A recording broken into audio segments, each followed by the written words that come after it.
சோஸ்டம் friends, Ruth 2வது அதிகாரம் 12வது வசனம்.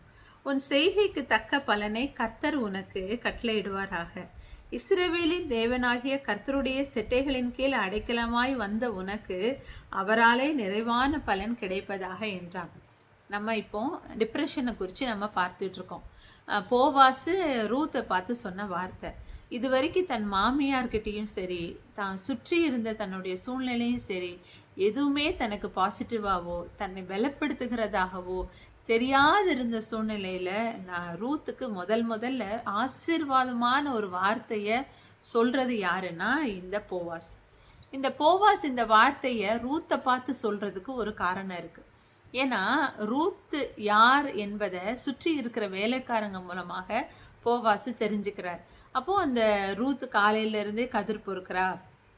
அவள் நான் வேற்று இனத்தாள், ஆனாலும் தன் தேசத்தாள் ஆகிய நகோமியை பாதுகாக்கும்படி தன் இனத்தையே விட்டுட்டு வந்தவ அப்படிங்கிற விஷயம் போவாஸுக்கு தெரிந்த உடனே போவாஸ் ரூத்தை கூப்பிட்டு இந்த காரியங்கள் எல்லாவற்றையும் சொல்லி, நீ எப்படிப்பட்டவன் எனக்கு தெரியும் அப்படின்னு சொல்லி இந்த வார்த்தைகளை சொல்லி ஆசீர்வதிக்கிறான்.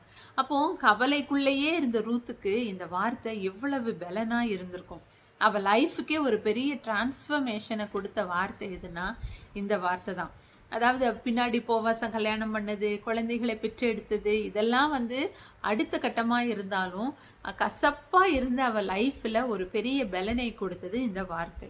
அப்போ இந்த வார்த்தை அப்படிங்கிறது ரொம்ப முக்கியம் ஒவ்வொருவருடைய வாழ்க்கையிலையும். ரொம்ப நான் டிப்ரெஸ்டாக இருக்கேன், ரொம்ப ஸ்ட்ரெஸ்ஃபுல்லாக இருக்கேன், ரொம்ப நெகட்டிவ் தாட் எனக்குள்ளே இருக்குது, நான் பழைசையே யோசிக்கிறேன், நிறைய பேர் என்னை குறித்து சொன்ன காரியங்களே என் சிந்தனையில் இருக்குது, ரொம்ப மனக்லேசத்தோட நம்ம இவங்க சொல்லுவாங்க தெரியுமா, அண்ணால் மனக்லேசத்தோடு இருக்கிறவங்களுக்கு இப்படிப்பட்ட வார்த்தைகள் ஒரு பெரிய மருந்தாக இருக்கும். ஒருவேளை நம்மளுக்கு இன்னொருத்தர் தேடி இந்த வார்த்தையை எல்லா தினமும் சொல்லுவாங்களான்னா சொல்ல முடியாது. ஏன்னா நம்ம இருதயத்தின் நினைவு நமக்கே தெரியும், கர்த்தருக்கு தெரியும், அதுக்கப்புறம் நமக்கு தான் தெரியும். ஏன்னா நம்ம எப்படி ஃபீல் பண்ணுறோம், அந்த வலி எப்படிப்பட்டது, அதோடைய ஆழம் எப்படி ஆழமாக நம்மளை அது காயப்படுத்தியிருக்கு, அது எந்தெந்த இடத்துலலாம் நம்ம லைஃப்பில் ரிஃப்ளெக்ட் ஆகுது நம்ம எல்லார்கிட்டையும் போய் சொல்ல முடியாது. ஈவன் நம்ம பிள்ளைகளுக்கு அது புரியாது, கணவருக்கு புரியாது, கணவருடைய இருதயம் மனைவிக்கு புரியாது. அதாவது சந்தோஷத்தை கூட சில நேரம் இதனால சந்தோஷப்படுறங்கும் போது புரிஞ்சுக்கலாம். சில வருத்தங்களை சொல்லும்போது இதுக்கு ஏன் வருத்தப்படுறீங்க அப்படிங்கிற மாதிரி அவங்களுக்கு தோணும். ஆனால் அந்த வலி நமக்கு நம்ம ஏற்கனவே கடந்து வந்த பாதைக்கும் இதுக்கும் ஒத்து வர்றதுனால இந்த வலி இன்னும் ஆழமாக தெரியலாம். அப்போது நம்ம இருதயத்தின் வலியை ஒரே ஒருத்தரால் தான் நல்லா புரிஞ்சுக்க முடியும். அது கர்த்தரால் மட்டும்தான் புரிஞ்சுக்க முடியும். நாம் எக்ஸ்பிரஸே பண்ண முடியாது. அவர் பரிசுத்த ஆவியானவர் மூலமாக நம்ம இருதயத்தின் வேதனையை எக்ஸ்பிரஸ் பண்ண வச்சு கர்த்தர் நம்ம ஆத்மாவுக்கு ஒரு பலனை கொடுக்குறார். அப்போ இந்த வார்த்தையானது ஒவ்வொருவரின் லைஃப்லையும் ஒரு பெரிய டிரான்ஸ்ஃபர்மேஷனை கொண்டு வருது இல்லையா. அப்போ அதனால தான் நம்ம தொடர்ந்து வேதத்தை வாசிக்கணும். வேதத்தை வாசிக்க நமக்கு ஒரு பெரிய மன சமாதானம் கிடைக்கும். எபிரேயர் 4வது அதிகாரம் 1வது வசனம். அவருடைய இளைப்பாறுதலில் பிரவேசிக்கிறதுக்கு ஏதுவான வாக்குத்தத்தம் நமக்கு உண்டாயிருக்க உங்களில் ஒருவனும் அதை அடையாமல் பின்வாங்கி போனவனாக காணப்படாதபடிக்கு பயந்திருக்க கடவோம். அப்போ அந்த இளைப்பாறுதல், நான் இந்த பகுதியை வாசிக்கும் போது அந்த இளைப்பாறுதல்ங்கிற அந்த ஒரு வார்த்தையே எனக்கு பெரிய இளைப்பாறுதலை தந்தது.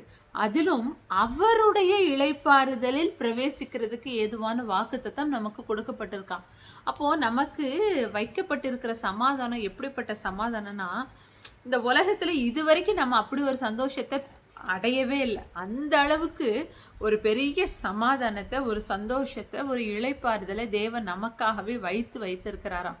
இந்த வார்த்தையை வாசிக்கும் போதே அந்த ஒரு ஒரு நல்ல வெயிலுக்கு நல்ல ஒரு சில்லுன்னு ஒரு மோர் குடிச்சா எப்படி இருக்கும், அது எவ்வளவு தொண்டைக்கு இதமா நம்மளுடைய ஆத்மாவுக்கு இதமா இருக்கும். அதுபோல இப்படி நொறுங்குண்ட காயப்பட்ட ஆத்மாவுக்கு இந்த வார்த்தை ரொம்ப பலனா நிச்சயம் ஒவ்வொருவருக்கும் இருக்கும். இப்படி நீங்கள் வேதத்தை எடுத்து நீங்கள் தொடர்ந்து வாசிக்கும் போது மட்டும்தான் இப்படிப்பட்ட வார்த்தைகளிலிருந்து உங்களுக்கு இளைப்பாறுதல் கிடைக்கும்.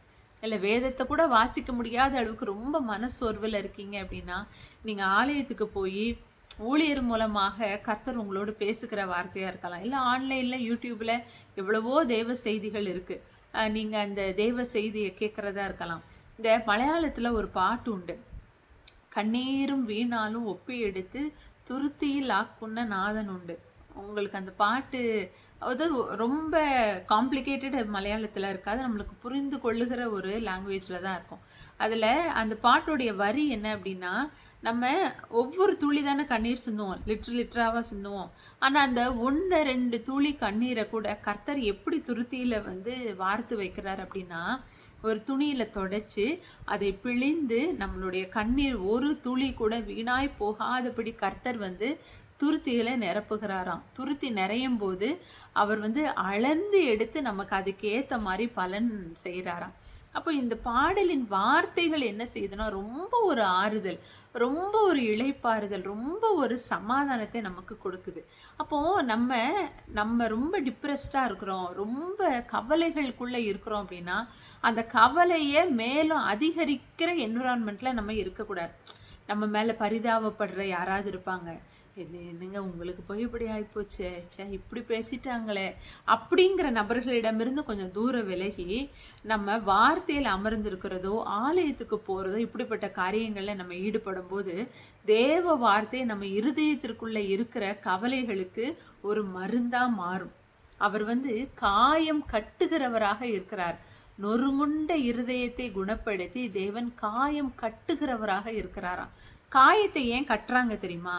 ஏன்னா வெளியே இருந்து மேலும் மண்ணோ தூசியோ இல்லை சிறு இன்ஃபெக்ஷனோ இந்த ஈயோ எதுவுமே அந்த புண்ணில் மேலும் மேலும் இன்னும் அதிகமான இன்ஃபெக்ஷனை ஏற்படுத்திடக்கூடாதுங்கிறதுக்காகத்தான் சில காயங்களை கட்டுவாங்க. எல்லா காயங்களும் கட்ட மாட்டாங்க, ஆனால் சில காயங்களை கண்டிப்பாக கட்டுவாங்க. அப்படிதான் தேவன் நொறுங்குண்ட பாதிக்கப்பட்ட இருதயத்தை தேவன் கட்டுகிறாராம். அந்த கட்டில் என்ன இருக்கு அப்படின்னா, தேவ வார்த்தை கட்டாக மருந்தாக ஆற்றுது. அதாவது நீங்கள் டிப்ரெஸ்டாக இருக்கீங்க, இன்னைக்கு நான் ஒரு வார்த்தை கர்த்தர் உங்ககிட்ட பேசுகிறார் அப்படின்னா ரொம்ப ஒரு சந்தோஷத்தை கொடுக்கும். ஆனால் நீங்கள் அதிலிருந்து முழுசாக வெளியே வராததுனால மீண்டும் கொஞ்ச நேரம் இந்த வெளியில் போடப்பட்ட விதையை போல கொஞ்ச நேரத்தில் அது வேறு இல்லாமல் போனதுனால அது காஞ்சி போயிடும். அப்போ இந்த வார்த்தை உங்களை தொடர்ந்து கட்டி உங்களை சுற்றி சூழ்ந்திருக்க நீங்கள் இடம் கொடுக்கணும். தொடர்ந்து வார்த்தையை வாசிக்கிறதா இருக்கட்டும், இல்லை தொடர்ந்து தேவ செய்தியை கேட்கறதா இருக்கட்டும். இப்போ நீங்கள் எதால பாதிக்கப்பட்டிருக்கீங்க, ஒருத்தரை மன்னிக்க முடியாமல் பாதிக்கப்படுறீங்கன்னா மன்னிப்பை குறித்ததான செய்தியை கேட்கலாம். இல்லை நீங்கள் பிறர் உங்களை அவமானப்படுத்தினதுனால நீங்கள் பாதிக்கப்பட்டிருக்கீங்கன்னா அவமானத்திற்குரிய செய்திகளை கேட்கலாம். தேவனை முகத்தில் காரி உமிழ்ந்த போதிலும் உயிர்த்தெழுந்து அவர் ஒரு வார்த்தை கூட அதை பற்றி பேசலை அப்படிங்கிற பகுதியெல்லாம் நம்ம வாசிக்கும் போது அவர் அளவுக்கா நம்ம அவமானப்படுத்தப்பட்டுட்டோம் அப்படிங்கிற ஒரு தைரியமும் ஒரு தெளிவும் கிடைக்கும். அதான் நம்மள வார்த்தையானவர் அப்படின்னு ஏன் நம்ம தேவனை சொல்றோம்னா, ஜஸ்ட் வாயிலிருந்து வர்ற வார்த்தை தானே, அந்த வார்த்தைக்கு ஒரு உருவமே கிடையாது. அந்த வார்த்தையை வெறும் காதில் ஒலியாகத்தான் கேட்குறோம். அந்த வார்த்தை அவ்வளோ பவர்ஃபுல்லானா தேவனுடைய வார்த்தை அவ்வளவு ஆழமானது. ஏன்னா யாரோ ஒருத்தர் வாயிலிருந்து சொன்ன வார்த்தையில தானே நம்ம காயப்பட்டு நிற்கிறோம். தேவனிடமிருந்து வருகிற ஒரு வார்த்தை அந்த வார்த்தையின் நோக்கத்தை நிறைவேற்றாமல் திரும்பாதான்.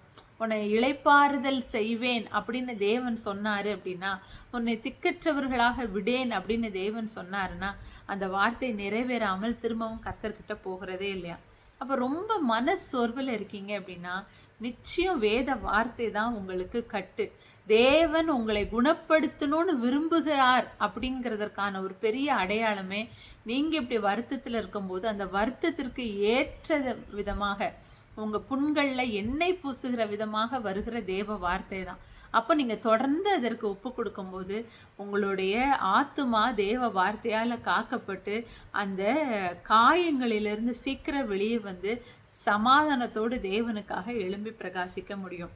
இந்த இடத்துல ரூத்தோடைய வாழ்க்கை மாறினதே இந்த போவாசோடைய இந்த சந்திப்புக்கு அப்புறம் தான். அந்த ஒரு பலப்படுத்துகிற ஒரு அதாவது இதுவரைக்கும் அவள் எடுத்த முடிவை குறித்து ரூத்துக்கு எந்த ஒரு கன்ஃபியூஷன் இருந்தாலும் இந்த ஒரு தேசத்துல இந்த ஒரு பெரிய எஜமானர் என்னை பாராட்டும்படியாக இருந்ததா, என்னுடைய லைஃப்பில் சந்தோஷத்தை அனுபவித்து நாளாச்சே, இந்த வார்த்தை எனக்கு இவ்வளவு சந்தோஷத்தை கொடுத்ததே அப்படின்ட்டு ரூத்தோடைய இருதயத்தை காயம் கட்டுன அந்த வார்த்தை முற்றிலுமாக அவள் காயத்தை ஆற்றினது போல தேவ வார்த்தை நம்மளுடைய காயத்தையும் மாற்றும். தொடர்ந்து வேத வாசிப்போம். கர்த்தருடைய வார்த்தைக்கு நம்மளை ஒப்பு கொடுப்போம். God bless you.